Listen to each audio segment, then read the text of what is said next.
This channel does not promote any violent, harmful, or illegal activities. All content provided by this channel is meant for an educational purpose only. Cancer Healer Center, a new beginning. ঘড়ির কাঁটা এখন ৩টে, আর মাত্র কয়েকটা মিনিটের অপেক্ষা, তারপরেই মুখ্যমন্ত্রী মমতা বন্দ্যোপাধ্যায় ফুরফুরা শরীফের উদ্দেশ্যে রওনা দেবেন। যে খবর আমরা পেয়েছি, মোটামুটি ৪টে সাড়ে ৪টে নাগাদ তিনি সেখানে পৌঁছতে পারেন। ৯ বছর পর বিধানসভা নির্বাচনের ঠিক ১ বছর আগে ফুরফুরা শরীফে যাচ্ছেন মুখ্যমন্ত্রী মমতা বন্দ্যোপাধ্যায়। অত্যন্ত তাৎপর্যপূর্ণ, কারণ কিছুদিন আগেই আমরা দেখেছিলাম ধারাবাহিকভাবে ফুরফুরা শরীফে তৃণমূল কংগ্রেস ঘনিষ্ঠ হিসেবে পরিচিত যে তহা সিদ্দিকী, তিনি একাধিক অভিযোগ করেছেন। তার মূল নিশানা ছিল স্নেহাশিস চক্রবর্তী, স্থানীয় বিধায়ক এবং রাজ্যের মন্ত্রী। যদিও রাজনীতি নিয়ে যারা চর্চা করেন তারা বলেছিলেন শুধুই কি স্নেহাশিসকে নিশানা করছে নাকি রাজ্যের শাসক দলকে নিশানা করছে। অত্যন্ত তাৎপর্যপূর্ণ এই কারণে রাজনীতির ময়দানে কান পাতলে শোনা যায় রাজ্যের সংখ্যালঘুরা কাকে ভোট দেবেন তার অনেকাংশই নির্ধারণ করে এই ফুরফুরা শরীফের মতন বিভিন্ন জায়গার পীরজাদারা সমসাময়িক রাজনীতি সম্পর্কে কি মতামত পোষণ করছেন তার উপরে। ফুরফুরা শরীফের এই প্রজন্মের নওশাদ সিদ্দিকী ভিন্ন রাজনৈতিক দল গঠন করেছেন, তিনি জিতেওছেন, বিধায়ক হয়েছেন। তারই ভাই যারা আছেন কাসেম সিদ্দিকী বা আব্বাস সিদ্দিকী, এরা বিভিন্ন সময় রাজ্যের শাসক দলকে নিশানা করেছেন। ব্যতিক্রম ছিলেন তহা সিদ্দিকীর মতন কয়েকজন। তহা সিদ্দিকী যখন রাজ্যের শাসক দলকে আক্রমণ করছেন, ঠিক সেই সময় মমতা বন্দ্যোপাধ্যায়ের সফর অত্যন্ত তাৎপর্যপূর্ণ।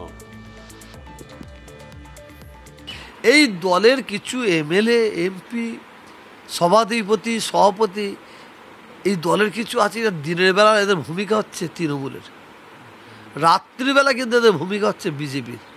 আমি মমতা ব্যানার্জির কাছে করজোরে অনুরোধ করব, আপনি 2026-এ যে প্রার্থী দেন না কেন, তাদের মন মানসিকতা যেন মানুষের হয়।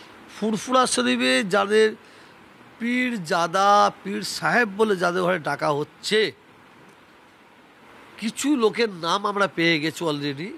তারা আমাদের ফুরফুরা শরীফ পীর আবু বকর সিদ্দিকীর বংশধরের কেউ নাই। তারা কাক হয়ে বক সেজে পীরজাদা হয়ে ঢোকার চেষ্টা করছে। আর এই মুখ্যমন্ত্রীর আশাতেও এখানেও রাজনীতি করছে বলে আমি মনে করি। মমতা ব্যানার্জি রাজনীতি করছে না, নিচু লেভেলের লোক তারা করছে। নওশাদ সিদ্দিকী বা আব্বাস সিদ্দিকী, তাদের তো আইএসএফ আছে এবং সম্প্রতি গত সপ্তাহেই তারা মমতা বন্দ্যোপাধ্যায়ের সাথে গিয়ে নবান্নে দেখা করলেন। কালমে কুছ কালা হ্যায়। তা আমার ধারণা হচ্ছে 2-4টে সিটের বার্গেনিং করতে গেছে, আমার ধারণা হচ্ছে, নাও হতে পারে, বার্গেনিং করতে গেছে।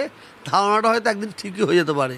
কিন্তু মমতা যদি চাণক্য মুখ্যমন্ত্রী হয়, ওকে একটা সিট দেওয়া উচিত নয় বলে আমি মনে করি। কেন? ওকে সিট না দেওয়ার জন্য, ওকে সিট দিলে কি আর 2-3 দিন পেয়ে যায়। আর ওকে সিট না দেয়, ও এবারে 2026-এ 0-0-0। আপনি আজকে ইফতার পার্টিতে যাবেন? দেখেন, ইফতার পার্টিতে আমাদের দাওয়াত করা হয়েছে, তো যাওয়া তো কর্তব্য বলে মনে করি। তবে একটু ভাববো, মমতা ব্যানার্জি যতদিন বেঁচে থাকবে আমি ততদিন ওনাকে ভালোবাসবো। আমি চ্যালেঞ্জ করে বলছি। তার দুটো কারণ, উন্নয়ন, সম্প্রীতি। এই কারণে ওকে আমি ভালোবেসে যাব। আমার যারা ফুরফুরা শরীফের যারা মানে সত্যিকারের পীর সাহেব, তারা যাচ্ছে কিনা এটা আমার দেখার দরকার আছে। দীক্ষা ভুঁইয়া আমাদের সঙ্গে রয়েছেন, আমাদের সহকর্মী। দীক্ষা, তুমি কথা বলেছিলে, তহা সিদ্দিকী অনেকগুলো কথাই বললেন। তিনি বললেন অনেকেই আছেন পীরজাদারা যারা দাদা হুজুরের কেউ নন, মানে ফুরফুরা শরীফের কেউ নন, কাক হয়ে বক্সাজতে এসেছে। তিনি বললেন কারা কারা যায় দেখতে হবে, কে আমন্ত্রণ জানিয়েছে দেখতে হবে, এরকম অনেক কিছু বললেন। ঘড়ির কাঁটা এই মুহূর্তে 3টে 2 মতন। এখনো পর্যন্ত কি খবর, কারা কারা থাকতে পারেন, কে কে থাকবেন না? দেখো, এখানে ফুরফুরা শরীফের যদি আসল বলা হয়ে থাকে তাহলে তহা সিদ্দিকীকে বলা হয়ে থাকে, এবং যাদের সিদ্দিকী পরিবারের যারা 5 ভাই বলা হয়, তাদের যে বংশানুক্রম রয়েছে তাদেরকে বলা হয়ে থাকে। তহা সিদ্দিকীকেও আমন্ত্রণ জানানো হয়েছে, যেমন নওশাদ, আব্বাস সিদ্দিকী, তারা গেলেও তহা সিদ্দিকী যাবেন, কারণ তারা নিজেদের ভাই বলেই নিজের দাবি করলেন তহা। কিন্তু তার আপত্তি সেখানে হচ্ছে এখানে প্রশাসনিক যে আজকে ইফতারের যে পার্টির এটা আয়োজন করা হয়েছে, যেখানে মুখ্যমন্ত্রী আসছেন, সেখানে বলা হয়েছে পীর সাহেব বা পীরজাদা যারা তারা থাকবেন। কিন্তু তহা সিদ্দিকীর অভিযোগ বা দাবি, বেশ কিছু ছবিও তিনি মোবাইলে দেখালেন, যারা এখানকার লোকাল দোকানদার বা তারা কোনোভাবেই সিদ্দিকী পরিবার বা এই ফুরফুরা শরীফের পীরজাদা পরিবারের সঙ্গে যুক্ত নয়, এমন যারা রয়েছেন তাদেরকে সেখানে পীরজাদা হিসেবে সম্মান দিয়ে মঞ্চে নিয়ে যাওয়া হচ্ছে। আর সেইখানে তিনি কে নিয়ে যাচ্ছে এটাই তো প্রশ্ন। যেটা বলার বক্তব্য যে মমতা বন্দ্যোপাধ্যায়কে তিনি দীক্ষা কে নিয়ে যাচ্ছে এটাই প্রশ্ন। কে নিয়ে যাচ্ছে সেটা তিনি বলতে চাইলেন না। তিনি বললেন যে দেখো এটাই বলার চেষ্টা করছি যে কে নিয়ে যাচ্ছেন সেটা তহা সিদ্দিকী এখনই খোলসা করতে চাইলেন না। তিনি যেটা বললেন আগে ইফতার পার্টিটা হয়ে যাক, তারপরে তিনি মুখ খুলবেন এবং কারা কারা এই ব্যবস্থাটা করেছে সেটাও তিনি বলবেন। অর্থাৎ তিনি ইফতার পার্টির আগে কোনো রকম ভাবে যাতে ইফতার পার্টি নিয়ে কোনো রকম সমালোচনার সৃষ্টি না হয়, কারণ মুখ্যমন্ত্রী মমতা বন্দ্যোপাধ্যায় প্রশাসনিকভাবে ইফতার পার্টি ডেকেছেন এবং সেখানে তহা সিদ্দিকী সমেত তারা যে ফুরফুরা নজর থাকবে দীক্ষা, নজর থাকবে, নজর রাখো। নওশাদ সিদ্দিকী তিনি কি বলেছেন শোনাবো, ব্যাক টু ব্যাক শোনাবো। মমতা বন্দ্যোপাধ্যায়ের এই সফরকে কিভাবে কটাক্ষ করছেন শুভেন্দু অধিকারী। ভোট ব্যাংকে কনসলিডেট করতে, ভোট ব্যাংক উনি প্রত্যেকবার বিধানসভা ভোটের আগে যান, 16 সালেও গেছিলেন। 5 বছর ফুরফুরার কথা ভুলে গেছিলেন, মুসলিমদের কথা ভুলে গেছিলেন। এখন ভোট এসেছে তাই ফুরফুরায় যেতে হবে। 16তেও গেছিলেন, আবার 26-এ ভোট আসছে, চাপে আছেন। পশ্চিমবাংলার হিন্দু ভোটার যারা তৃণমূলকে ভোট দেন তারা একটু আজকে টিভির দিকে নজর রাখবেন। আমি যে বলি তোষণের রাজনীতি সেটা প্রমাণ হয়ে যাবে। উনি একজন আপাতমস্তক রাজনীতি ব্যক্তি, আমি একজন এখন ধরতে গেলে 24/7 রাজনীতি করছি। সুতরাং আমাদের যেখানে যাওয়া আসা চল চলন কথাবার্তা সবেতেই রাজনীতি আছে, রাজনীতির বাইরে কিছু না। ভরতপুরের তৃণমূল বিধায়ক হুমায়ুন কবির নানান সময় নানা মন্তব্য করে দলকে বেকায়দায় ফেলেছেন এবং দলীয় শীর্ষ নেতৃত্বের বিরাগ ভাজন হয়েছেন। দল তাকে তার মন্তব্যের জন্য শোকজ করেছে, তিনি শোকজের জবাবও পাঠিয়েছেন। কিন্তু সূত্রের খবর সেই জবাবে সন্তুষ্ট নয় তৃণমূলের পরিষদীয় শৃঙ্খলা রক্ষা কমিটি। শোকজের জবাবে সন্তুষ্ট না হওয়ায় হুমায়ুন কবিরকে সরাসরি হাজিরার ইঙ্গিত, একেবারে সশরীরে হাজিরার নির্দেশ দেওয়া হচ্ছে। এই নিয়ে কথা বলবো। আমাদের সঙ্গে এই মুহূর্তে আমাদের সহকর্মী প্রদীপ্ত কান্তি রয়েছেন। প্রদীপ্ত, হুমায়ুন কবিরের মনোভাব, তার যা বডি ল্যাঙ্গুয়েজ, তিনি যা যা বলছেন, শোকজে জবাব দেওয়ার পরেও তার বডি ল্যাঙ্গুয়েজে তিনি তো অনড়, যে তিনি যে মন্তব্য করেছেন সেই মন্তব্যে তিনি এখনো স্ট্যান্ড করছেন। সশরীরে হাজিরা দিলেও তিনি কি তার মন্তব্য, তার যে স্ট্যান্ডিং, সেটা কি তিনি পাল্টাবেন? দেখো, হুমায়ুন কবিরের অতীত বলছে যে তিনি বারংবার কিন্তু তার যে রাজনৈতিক অবস্থান এই সমস্ত ক্ষেত্রে মন্তব্য নিয়ে তিনি বারংবার বদলেছেন। অতীতেও আমরা দেখেছিলাম যে হুমায়ুন কবিরকে যখন দল শোকজ করেছিল, অভিষেক বন্দ্যোপাধ্যায়, মমতা বন্দ্যোপাধ্যায় প্রসঙ্গে যে মন্তব্য করেছিলেন, আর তারপর হুমায়ুন কবির তার মন্তব্য খানিকটা পিছনে তিনি সরে গিয়েছিলেন তার মন্তব্য থেকে। এক্ষেত্রেও তিনি কতটা করবেন সেটা সময় বলবে। কিন্তু আজকে পর্যন্ত হুমায়ুন কবিরের যে শারীরিক ভাষা, আর যে শরীরী ভাষা, সেই শরীরী ভাষায় কিন্তু এটা স্পষ্ট যে তিনি আজকেও বলছেন তিনি সবার আগে মুসলিম, তারপরে তার রাজনৈতিক পরিচয়। এবং তার একটা বক্তব্য হয়তো আগামীকাল তিনি সশরীরে যখন হাজিরা দেবেন শোভনদেব চট্টোপাধ্যায়দের সামনে, সেখানে রাখবেন। তাহলে তিনি এখানেই একটু বিরত করছি। তুমি যে আজ হুমায়ুন কবিরের বডি ল্যাঙ্গুয়েজের কথা বললে, আজও হুমায়ুন কবির এতটাই বেপরোয়া, একেবারে সরাসরি আক্রমণ করে বসলেন ফরহাদ হাকিমকে, সিদ্দিকুল্লাহ চৌধুরীকে। আজ কি বললেন হুমায়ুন কবির, শোনাবো আপনাদের। উনি সঠিক কথাই বলেছেন, দলে থাকতে হলে আমাকে তো শৃঙ্খলা মানতেই হবে। তো সেটা তো আমার ক্ষেত্রে যেমন প্রযোজ্য, ওনার ক্ষেত্রেও তো প্রযোজ্য না, শুধু হুমায়ুন কবিরের ক্ষেত্রে প্রযোজ্য। আর দিদির বাড়ির 600 মিটার দূরে বাস করে বলে তার ক্ষেত্রে এটাকে শৃঙ্খলা কমিটির কোনো ভূমিকা থাকবে না। সেটা কি শুধু ববিদার হুমায়ুন কবিরের ক্ষেত্রে বলছেন, না ববিদার ক্ষেত্রে অন্য যারা শৃঙ্খলা ভঙ্গ করে তাদের ক্ষেত্রে নয়? আমি যদি বলে থাকি ঠুসো দেব, আমাদের মাননীয় মন্ত্রী সিদ্দিকুল্লাহ চৌধুরী তো বলেছে ঠ্যাং ভেঙে দেবো, তাহলে তার শোকজ হলো না কেন? জন্মলগ্ন থেকেই ফেস করতে হয় আমাকে। 82 সালের দাঙ্গা যখন হয়েছিল, সেই দাঙ্গা আমরা কিছু অপরাধ না করে আমাকে তীর খেতে হয়েছিল, আমার এখনও দেহের দাগ আছে। মানছেন আপনাদের এই দলের শত্রু প্রচুর? প্রচুর বললাম তো, 1% আছে। সেটা যদি দলের শৃঙ্খলা ভঙ্গ হয়, তবুও আমি বলছি যতক্ষণ পর্যন্ত আমার কমিউনিটিকে যে অ্যাটাক করেছে, সেই অ্যাটাকটা উনি ক্ষমা চাইতে হবে না, কিন্তু সেই কথাটা ওনাকে প্রত্যাহার করতে হবে। না করলে যতবার শুভেন্দু যাবে ততবার চেষ্টা করব। বাপের বেটা হলে আমাকে 3 দিন আগে নোটিশ দিয়ে জানাবে যে আমি ঢুকছি। কত বড় শুভেন্দু অধিকারী আর কত বড় বিরোধী দলনেতা হুমায়ুন কবির সেদিন দেখিয়ে দেবে। অধীর চৌধুরীকে 2.5 ঘন্টা রেলের রাষ্ট্রমন্ত্রী, জেলার সব প্রশাসন কারো কথা শুনিনি, হিলতে দিইনি, রোদের মধ্যে দাঁড়িয়ে রেখেছিলাম। লাস্টে মমতা ব্যানার্জি ফোন করেছে, তারপরে ছেড়েছি, 40 মিনিট পরে ছেড়েছি। যদি দল কোনো দিন জানতে চায় এসব ব্যাপারে, যে যারা রতিমহরতি, যারা দলের নেতৃত্বে বসে আছে, কার সাথে কার সম্পর্ক আছে, দল যদি জানতে চায় তাহলে তার প্রুফ সহ দলকে দেব। হুমায়ুন কবির শোকজের যে জবাব দিয়েছেন সেই জবাবে সন্তুষ্ট নয় তৃণমূলের পরিষদীয় শৃঙ্খলা রক্ষা কমিটি। কি বলছেন তৃণমূল নেতা শোভনদেব চট্টোপাধ্যায়, শোনাবো তার বক্তব্য। ব্যাক টু ব্যাক শোনাবো শুভেন্দু অধিকারীর কটাক্ষ। আমরা পড়েছি এবং পড়ার পর আমরা কেউ স্যাটিসফাইড নই, এই উত্তরটা আমাদেরকে স্যাটিসফাই করতে পারেনি। সে বারবার একটা কথা মানে এস্টাবলিশ করার চেষ্টা করছিল, যেটা আমার ব্যক্তিগত ব্যাপার ইত্যাদি ইত্যাদি। আমি ব্যক্তি পরিচয়টা তখনই থাকে যখন আমি বিধায়ক থাকি না, যখন আমি বিধায়ক তখন আমার ব্যক্তি পরিচয়ের থেকেও বড় পরিচয় আমি একজন বিধায়ক মানুষের দ্বারা নির্বাচিত। এই জায়গাটা ভুলে যাওয়ার পর ওকে চিঠি দেওয়া হয়েছিল, ঠিক করেছে আগামীকাল ওকে ডেকে পড়াবো এখানে এবং ওকে কালকে কিছু স্টিকচার দেওয়া হবে, ডেকে পাঠিয়ে আমরা ওকে চাপাবো, বলবো দলের কিছু নির্দেশ আছে আমরা সেখানে। ওরা তৃণমূলের ও তৃণমূলের এমএলএ, তো দায়িত্ব তৃণমূলকে নিতে। অশান্তি টশান্তি এখন কোনো কিছু একতরফা হবে না। ওটা সরস্বতী পুজোয় প্রমাণ হয়ে গেছে, রামনবমীতে প্রমাণ। ওয়ান সাইডেড কিছু হবে না। প্রত্যেক ক্রিয়ার সমান এবং বিপরীত ধর্মী প্রতিক্রিয়া, ওসব দিন চলে গেছে। পশ্চিমবাংলার হিন্দুরা পড়ে পড়ে মার খাওয়ার দিন নেই। ইট যে ছুটবে তাকে পাটকেল খেতে হবে, রসগোল্লা দিয়ে কেউ আপ্যায়ন করবে।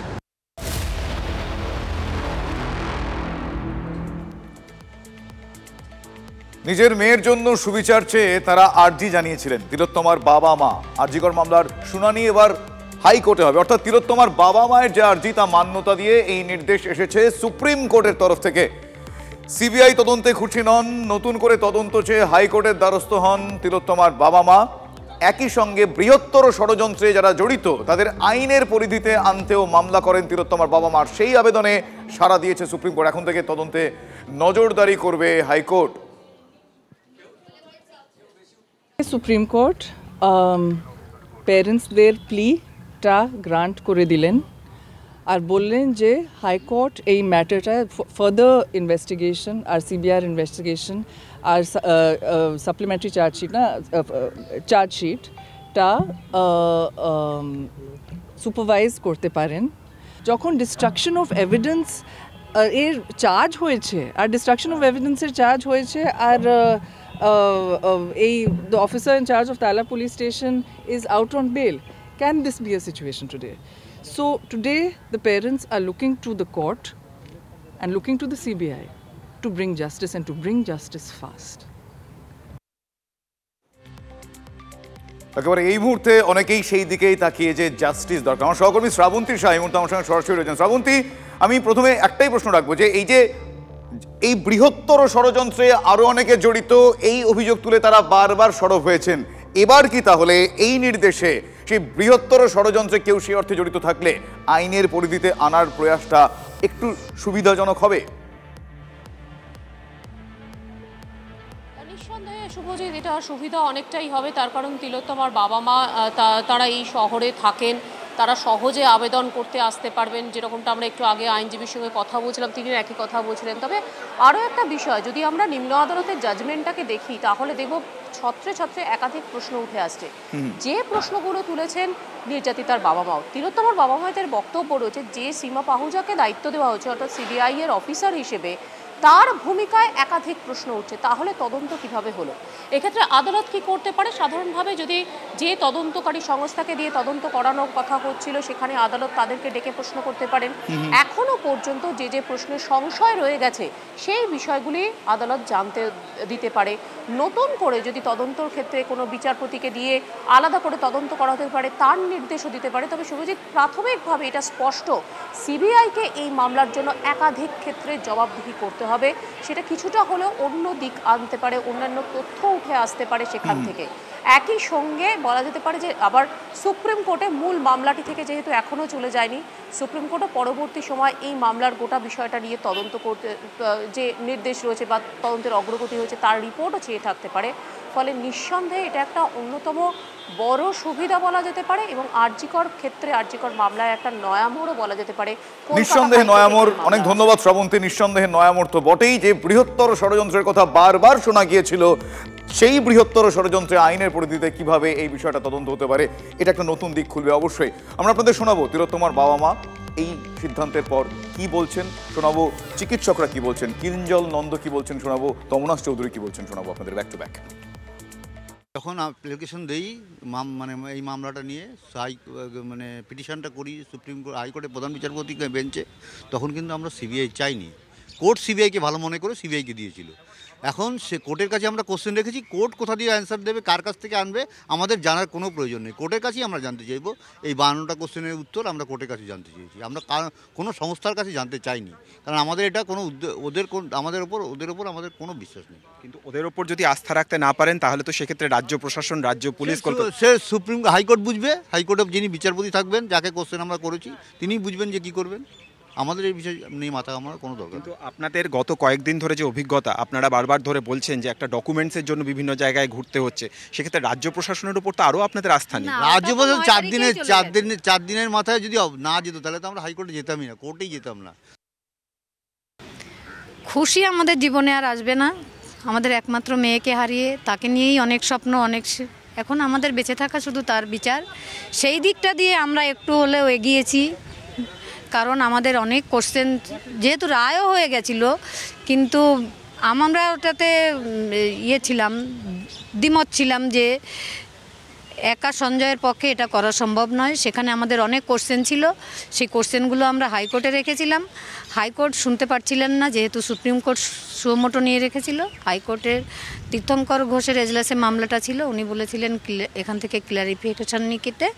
সেটা আজকে এখানকার সঞ্জীব খান্না যে প্রধান বিচারপতি, তিনি দিয়ে দিয়েছেন। মামলাটা এখন আমরা হাইকোর্টে নিতে পারবো। এটার জন্য আমি মহামান্য সুপ্রিম কোর্টের বিচারপতিকে প্রথমে কৃতজ্ঞতা জানাই। ফার্দার ইনভেস্টিগেশন চেয়েছি, কারণ আমার মেয়ের যে চেস্ট ডিপার্টমেন্ট, সেখানের সবাই অভিযুক্ত। কারণ তারা চাইলে কারা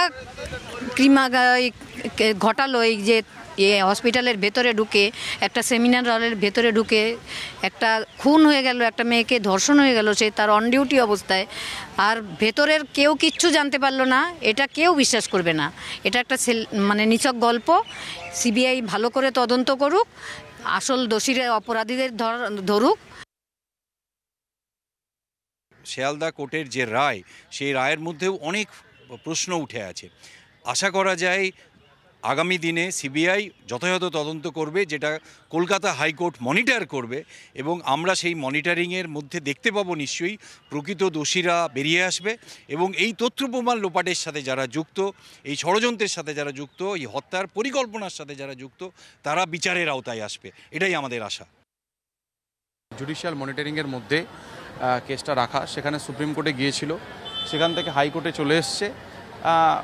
ভালো, এই যে প্রশ্নগুলো আমাদের এবং তথা অভয়ার পরিবারের থেকে যে প্রশ্নগুলো করা হয়েছে বারবার সিবিআই-এর তদন্তের বিষয় নিয়ে, সেগুলো যে একদম মানে মিথ্যে নয় এবং তার পেছনে যে যুক্তি আছে সেটা খুবই স্বাভাবিক, এবং সেটাই সুপ্রিম কোর্ট আজকে বলে দিল যে সেই অভিযোগ বা কথাগুলো হাইকোর্ট শুনতে পারবে। এটা আন্দোলনের একটা পর্যায় থেকে হয়েছে এবং আন্দোলনকে মাথায় রেখেই এই সিদ্ধান্ত আমার মনে হয়, এবং পরবর্তীকালে আমরা হাইকোর্টের দিকে তাকিয়ে থাকবো যে তারা কতটা গুরুত্ব সহকারে এই বিষয়টাকে বিবেচনা করবেন। এদিকে নারায়ণগড়ে তৃণমূলের পার্টি অফিসে এক মহিলাকে ধর্ষণের অভিযোগ, এই তদন্তে পুলিশি নিষ্ক্রিয়তার অভিযোগ তুলে এবার হাইকোর্টের দ্বারস্থ হয়েছে নির্যাতিতার পরিবার। বড় খবর নিঃসন্দেহে, তারা বলছেন যে এফআইআর দায়ের করা হলেও সেই এফআইআরে ধর্ষণের ধারা রুজু করেনি পুলিশ। তারা চাইছেন কোনো নিরপেক্ষ সংস্থাকে দিয়ে যেন তদন্ত করানো হয়। মামলা দায়েরের অনুমতি বিচারপতি তীর্থঙ্কর ঘোষের। ওখানকার তৃণমূলের সভাপতি, অঞ্চল সভাপতি। আচ্ছা, উনি ডাকলেন, আমি গেলাম। যাওয়ার পরে ওনাকে দরখাস্ত দেওয়ার পরেই উনি আমাকে একটা বাজে ভাষাতে কথা বলেন। আমি হাত জোড়ো করছি, আমি তখন হাত জোড়ো করছি যে দাদা আপনি এই ভাষাতে আমাকে কথা বলবেন না। আমি তখন বেরিয়ে আসার চেষ্টা করি, তারপরেই উনি আমার পেছন থেকে আমাকে পেছন থেকে ধরে এবং ওনার সঙ্গে ধস্তাধস্তি হয়। দরজাতে আমার মাথাটা ঠুকে দেয়। আমি খানিকের মতো সেন্সটা হারাচ্ছি, তখন একজন ছিলেন ওনাকে বলে যে ওনার হাত দুটো চেপে ধরো। তখন আমি প্রায় সেন্স হারিয়ে যাচ্ছে, আমার একটু একটু আবছা আবছা আমার মনে আছে আমার উপর যে ও কত অত্যাচার করেছে। আমার তো সব কিছু হারিয়ে গেছে। আমি চাই যে দোষী ব্যক্তি শাস্তি পাক, যেন সাজা হয়, গ্রেপ্তার হয়। উনি তো বুক ফুলিয়ে ঘুরে বেড়াচ্ছে। মুখ্যমন্ত্রী একজন মেয়ে, মহিলাদের উপর এত অত্যাচার, আমাদের নিরাপত্তা কোথায়?